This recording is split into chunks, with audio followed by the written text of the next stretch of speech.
The Honorable, the Judges of the United States Court of Appeals for the Fourth Circuit. Oyez, oyez, oyez, all persons having any manner or form of business before the Honorable, the United States Court of Appeals for the Fourth Circuit are admonished to give their attention, for the court is now sitting. God save the United States and this honorable court. All right, Ms. Sheffield, we'd be happy to hear from you whenever you're ready. Thank you, Your Honor. May it please the court. Good morning, Your Honors. I'm Linda Sheffield. I represent Vaxima and Genfar, two corporations who are co-defendants with Dr. Dong in this case. There are a few issues that I think require a little bit more discussion here.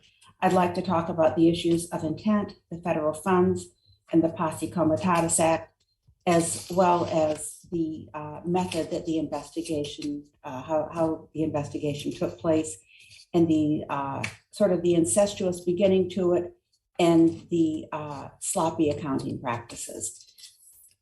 First of all, the defense that was presented at trial was that there was no intent on the part of the employees and the agents of the corporations to defraud anybody. Everybody seemed to be happy with the work that was done by Genfar. There was testimony that the vaccine appeared to be effective in monkeys, and that had the search warrant not been executed, that the United States soldiers would have a vaccine that would cure Ebola, Marburg, and dengue fevers all in the one vaccine, because Genfar had that multivalent vaccine basis that they worked. That was something that was different than other companies had. All the money was commingled into one account. This is another reason that it appears that the spending habits were not intentional. At least that was the position of the defense at that time. If that's so, Ms. Sheffield, if that's so, what is the relationship between the three defendants? And also, is Vaxima a subsidiary or not of Genfar? Vaxima was a corporation that was owned by Dr. Dong. Dr. Dong was the president and CEO of Genfar. It was Genfar that was the company that was doing research, that was getting the grants. And Dr. Dong and his wife, Dr. Wang, were the scientists there. And there were people working for Genfar. Genfar started out with investors, and it was a research facility. And they developed this multivalent vaccine. Then they started. Who owned Genfar? Genfar was a corporation. There were three different people who were the officers of Genfar. There was Dr. Dong, and I forgot the names of the two other people. Right, but does the record show us who owned Genfar? We know who the officers were. Who owned it? No, I don't know who owned it. The person who was speaking on behalf of Genfar and was up front was Dr. Dong, and Dr. Wang. But Dr. Dong was the CEO and the president. So Genfar had three different people. That's all I know. And there were investors. In fact, there was $13 million of investors that came in the beginning. And then there were letters of credit that were issued for Genfar, and there were loans that were taken out for Genfar. I know that doesn't really answer your question, but that's the extent of my knowledge. And I'm sorry, but I don't know more, but that's all that's in the record. May I continue? Yes, please. Thank you. Sure. Dr. Dong, it was argued by the government that Dr. Dong had reviewed other grant proposals, that he was an expert on reviewing grant proposals, and that he could have known better, and that this money should not have been spent on the building. The whole issue and where the problem started was the building of the research lab that they built. Dr. Dong said that it was his understanding that he was allowed to do this. There was testimony at trial by Mr. Repick that, and this was from the NIH, that they got to keep the money as long that was not used, as long as it was used in conformance with. Why isn't it the role of a jury to decide those kinds of questions? Because intent is an element of intent.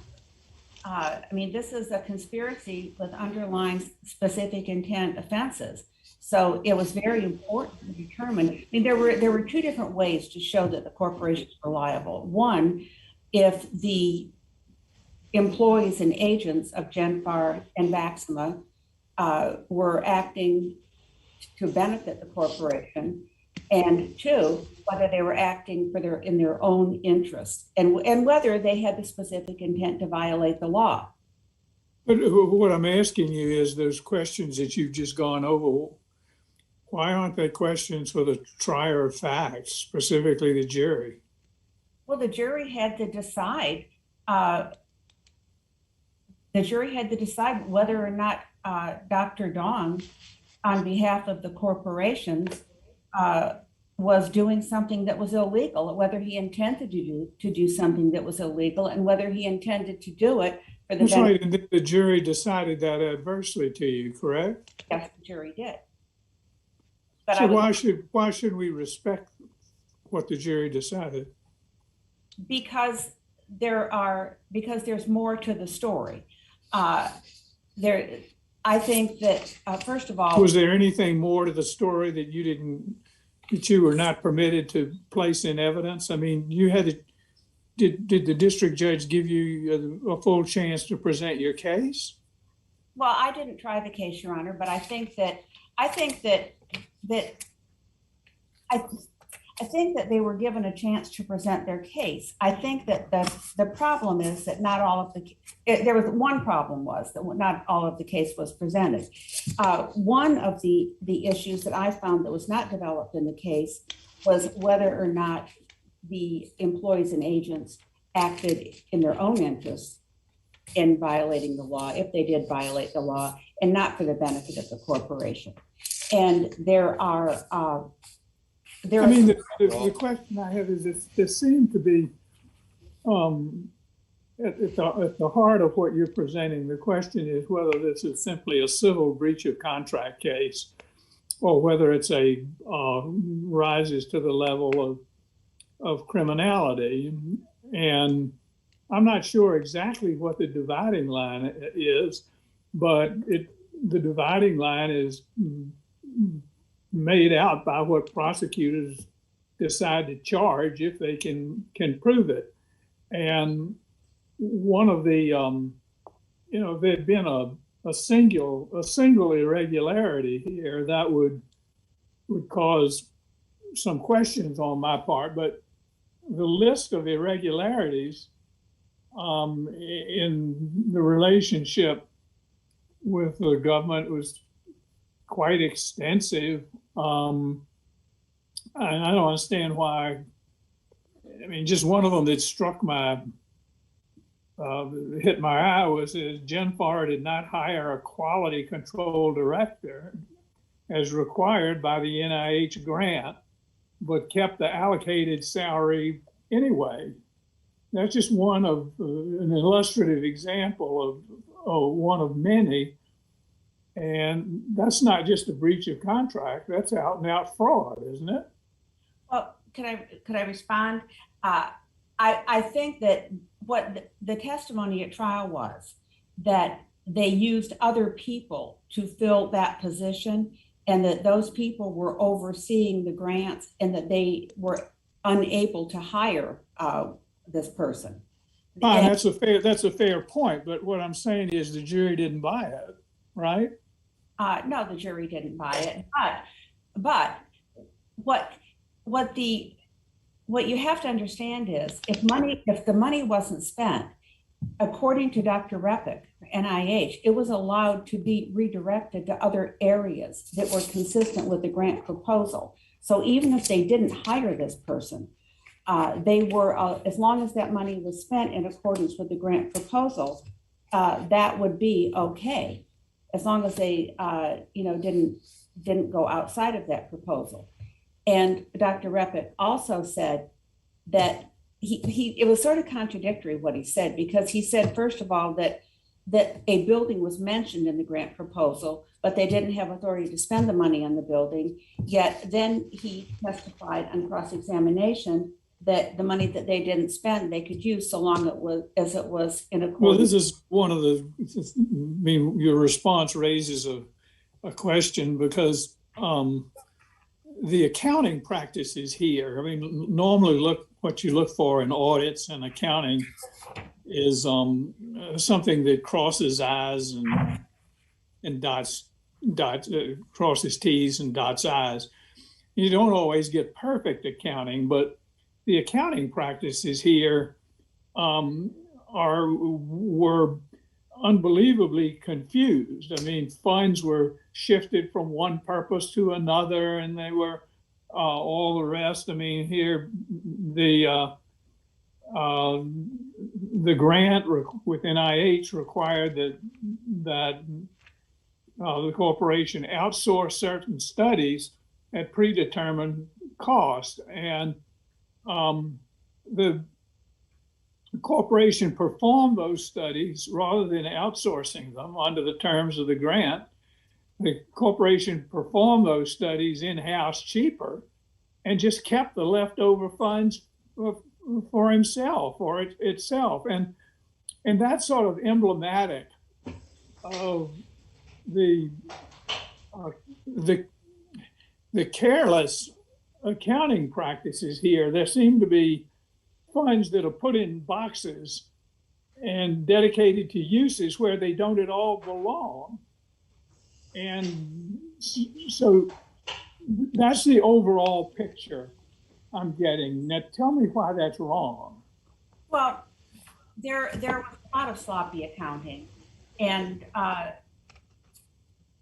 like to go to the sloppy accounting of the government also in preparing this case, because there was sloppy accounting on the part of Genfar, but there were apparently two different areas of bookkeeping. There was the QuickBooks that were kept in the office, and then there were the books of Linda Richard, which Mr. Vaughn talked about. Now, Mr. Vaughn did his analysis according to QuickBooks. Vaughn is the person who testified. They tried to get him qualified as an expert. The defense objected. He was not. He was only allowed to testify as a witness, and he was pathetic. He was not able to show anything. He prepared a schedule of flows of money. He said that may not have been grant related, and then inflows that may not have been grant related. He did not account for the 25% of the money that was allowed for discretionary spending, as long as it was within the confines of the grant. He said he could not follow the money because of the commingling with investor funds. He said he did not know who was in charge of bookkeeping at Genfar. He said he was not doing an audit because when you audit, you have some degree of comfort in what supports what is in the accounting books and records. And he said he did not have comfort in the records of Genfar. And this is all in the testimony. And he said if this were an audit, he would not be able to express an opinion about the accuracy of the audit. He said, I did try to thumb through records with the generally accepted government standard. But he used QuickBooks. I don't know why these Linda Richard records were not put in evidence. And I don't know why she was not called. There was testimony by Vaughn that there were records of, and testimony by Van Boris also, about all these. Well, counsel, how does all this lead to any error?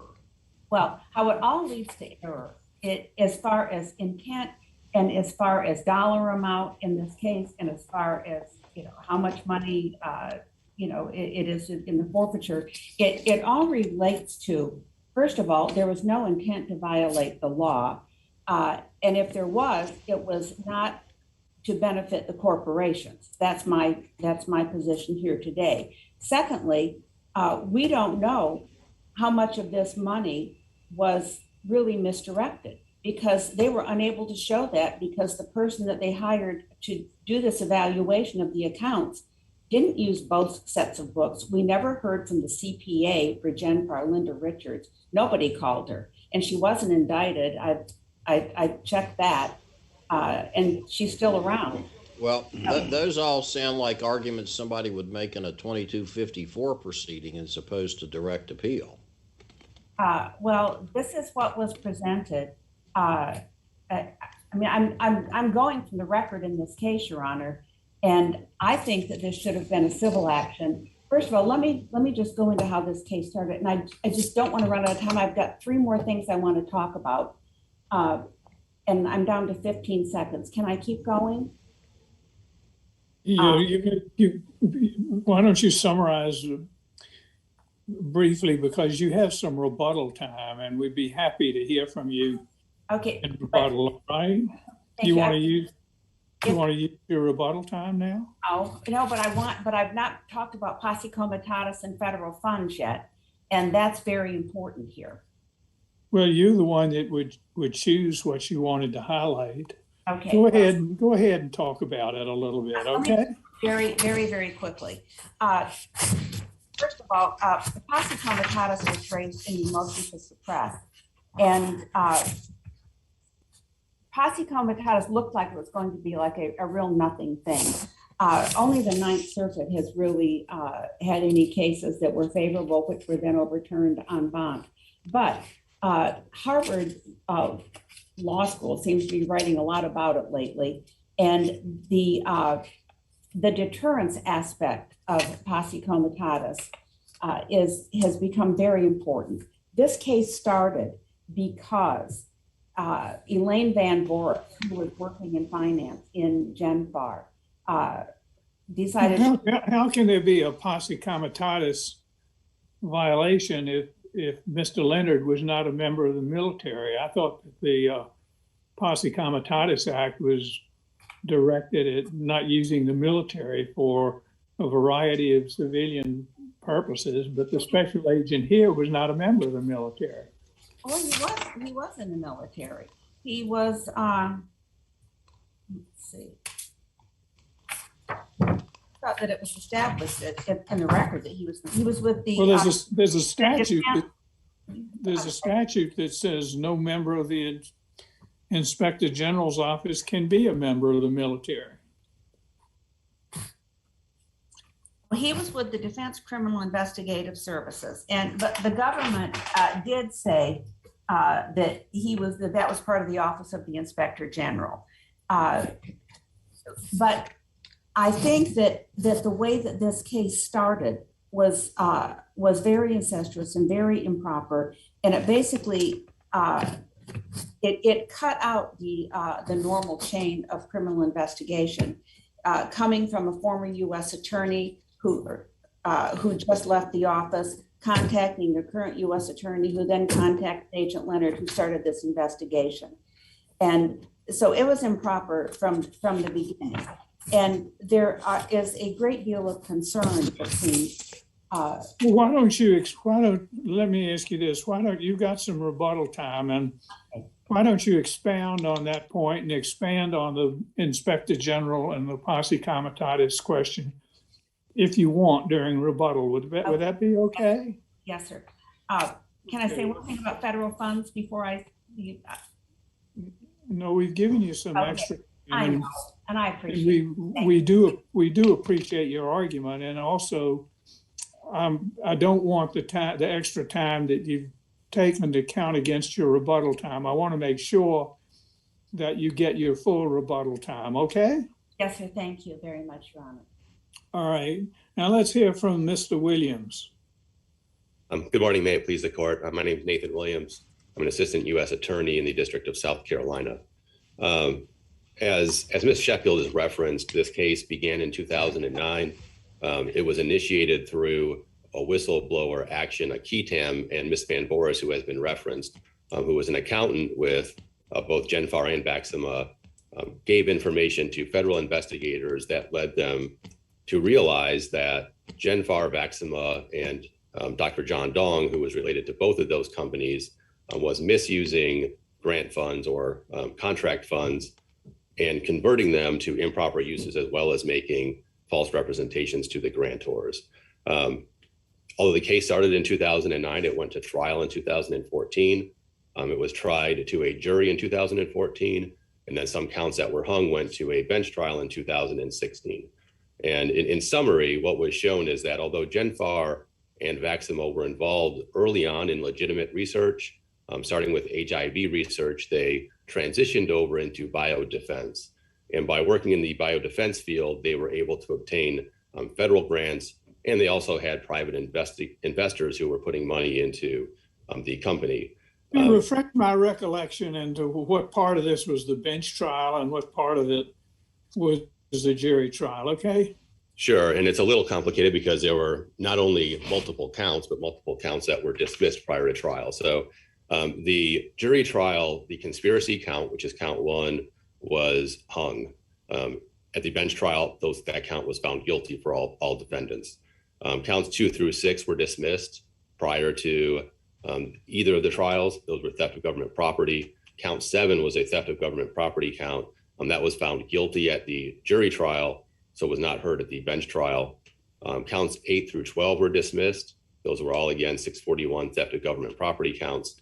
And really the heaviest counts in the case, the wire fraud counts, which are counts 13 through 34, there was a wide range of sort of convictions at the jury trial, but essentially the two companies were found guilty on almost all of those counts, except for some strange reason, Vaximo was hung up on count 16. It's an anomaly sort of in the verdict, but then that was also found guilty at the bench trial.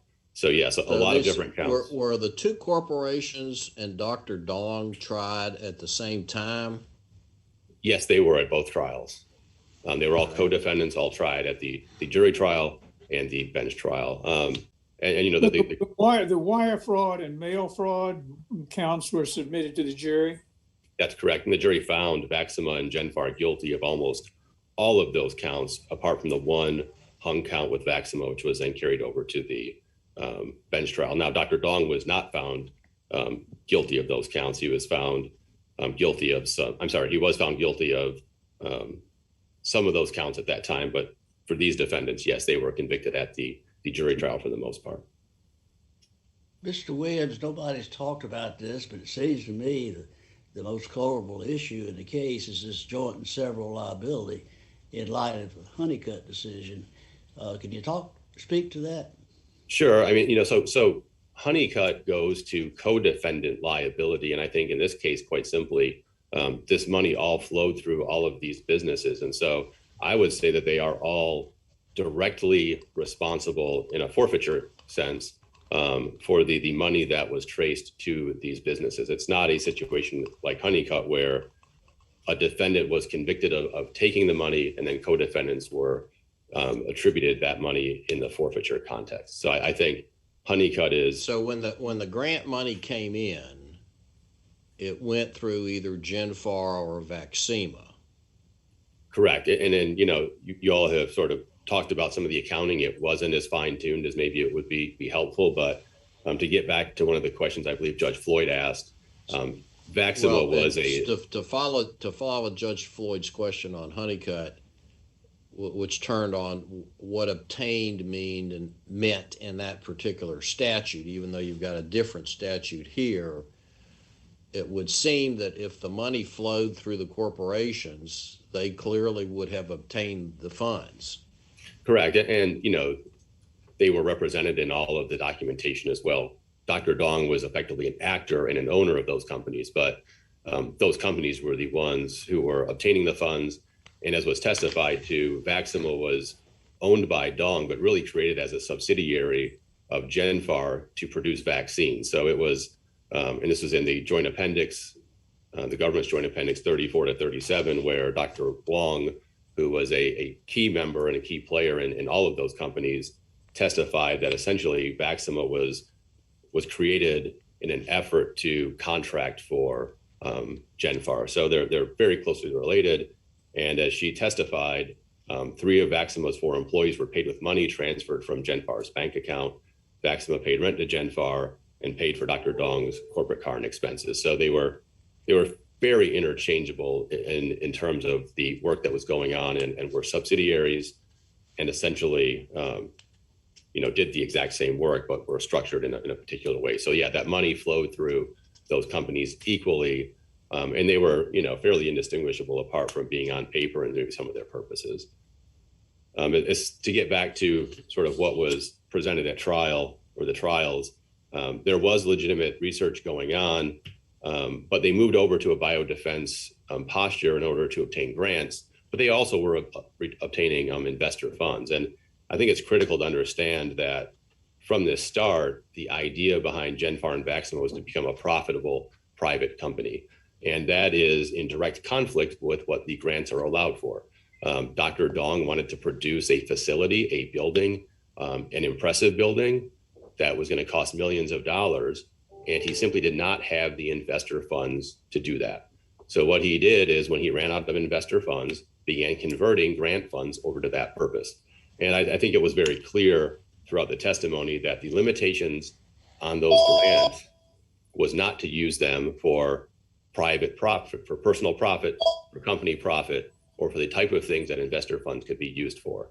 And it is fairly commonsensical that Genfar began trying to seek profit. They had investors, and when that money ran out, whether it was a business decision or otherwise, they made false representations. They claimed to be saving money by cutting corners and essentially converted money that couldn't be used for that profit reason. I'm trying to call back and get to talk to you.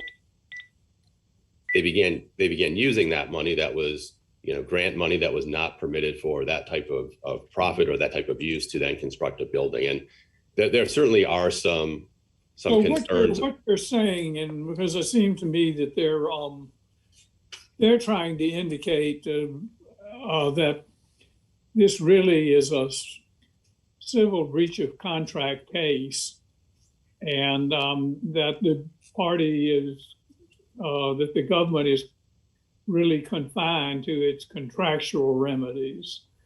And what you're saying is there are two elements about this case that make it criminal.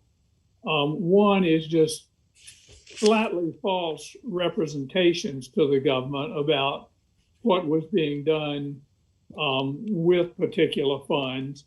And the other problem, aside from the false misrepresentation, was the complete misallocation of funds for purposes that were beyond the scope of the grant and in direct contradiction to the terms of the grant. So I gather you're saying, look, this is not just a civil contract case. The government didn't have to present it as such because of the misrepresentations that were made and because of the misallocations that were made knowingly. These weren't inadvertent mistakes, but isn't that the gist of it? Yes, and that has frankly been the gist of it since the start. I mean, the defense was always there was no criminal intent. And, there was a question to Ms. Sheffield about that intent. Simply the line in this case, and I think a lot of cases, is crossed when false statements and misrepresentations are made. A contract becomes very different when someone starts lying to the folks who are handing out the money about whether they've hired certain people, whether those people exist, whether studies have been done. And so first, false statements in the procurement of the funds make it fraudulent. And then as Your Honor has identified, knowingly using the money for improper purposes once it's obtained, when it should have been relinquished back to the government, had it been not used, was the second level and arguably the most significant in terms of money amount of fraud. So it was, yes, lying at certain points and then certain milestones to continue getting funding. And then I think in a more significant way in terms of money amount, misusing the funds when they should have been returned had they not been necessary. And that was the idea of. They could argue that the misuse of the funds, and contrary to the terms of the grant, was simply a normal breach of contract claim. If they misuse funds for a purpose that the grant didn't allow it. Why isn't that just a breach of the terms of the grant? How does that become criminal? Sure, and it becomes criminal when there's intent to defraud. So, there were situations, for instance, when Repik Byrne confronted Dr. Dong about his building and said, this is like the Taj Mahal. It occurred to her that it was fairly elaborate for what his work was. And his response to her is that it was being done with investor money. That was simply not true. And so when we talk about intent to defraud, it's his knowing that the money was being used improperly and in some ways covering it up. If he had said, I used the grant funds, I'm allowed to do that, aren't I? And she had said no, and then he gave the money back, he probably doesn't get indicted and he probably doesn't get convicted. But that simply was not what he was doing. In fact, he was telling people to save money, meaning not spend it on certain things so he could use it for construction. And then I think, strong evidence of that concealment was his sort of strong evidence of intent was his concealment at certain levels. Mm-hmm. Could you just touch briefly on the posse comitatus question that is raised? My thought was that the special agent was not a member of the military, so that the act was not implicated, and that DCIS actually had positive statutory authority to investigate fraud involving DOD. But could you touch on the posse comitatus point that your opposing counsel has raised? I will, and I don't know that I can touch on it much more than that, but essentially the Posse Comitatus Act is intended to prevent military intrusions into civilian affairs unless Congress otherwise authorizes it. So, the starting point is whether there was a military intrusion into civil affairs here. And as Your Honor has mentioned, DOD OIG is prohibited from being in the armed forces, whether that's the Inspector General himself or the agent in this case. There simply was not any military action taken that would have come underneath the Posse Comitatus Act. The special agent was not a member of the military, as I understand it. I mean, he was not a member of the armed forces. Is that correct? That's correct. He was not, and his office was not. So under any circumstances, there was no sort of military intrusion. And setting that aside, there has been the Posse Comitatus Act also allows for acts of Congress to make distinctions. And we have that in this case as well, in the sense that Congress has said that the Posse Comitatus Act does not apply to the Department of Defense OIG. And so from several different angles, there simply is not sort of any applicability of the PCA to this case. I think it came up in several contexts, and it sounds. Counsel, am I correct that if there is a violation of the Posse Comitatus Act, that the remedy is a criminal proceeding against the member of the military who violates it, and that there is no civil remedy? That's right, and it's a bit strange that there's no exclusion, and that's under US v. Al-Talib. It's a little unusual, and I think maybe one of the more interesting parts of this act is that the options are a criminal charge, I believe a 2-year offense, or no exclusion in court. I mean, it's a very stark option, but yes, Your Honor, you're correct. The remedy for a violation would be a criminal charge, but under Al-Talib, it would not necessarily be exclusion of evidence at trial, and that was taken up by the district court. And really what the district court leaned on was maybe the sort of the bottom line answer, which is exclusion would not be the remedy, even if the act were violated. The remedy would be a criminal charge.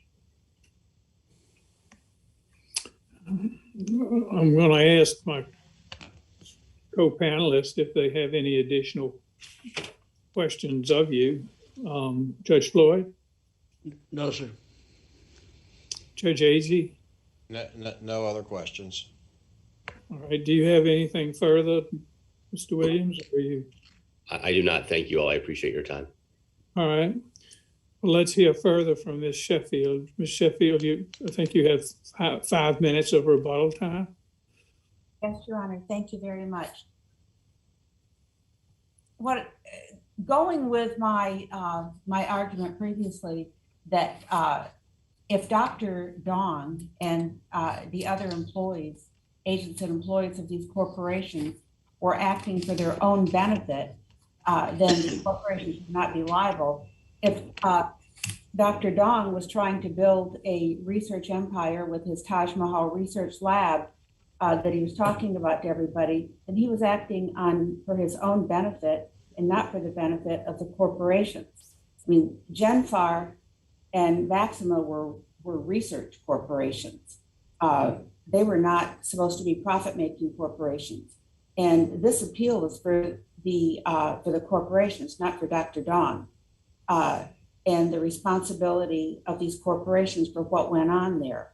And all of the arguments that are being made are about misrepresentations made by these agents and officers of the corporations, which actually benefit them. Also, as far as the misrepresentations on timesheets, which were required by the grants, there was testimony by a few people. In other words, when they were interviewed by Mr. Leonard, who conducted the investigation, they would say one thing, and then when it came time to give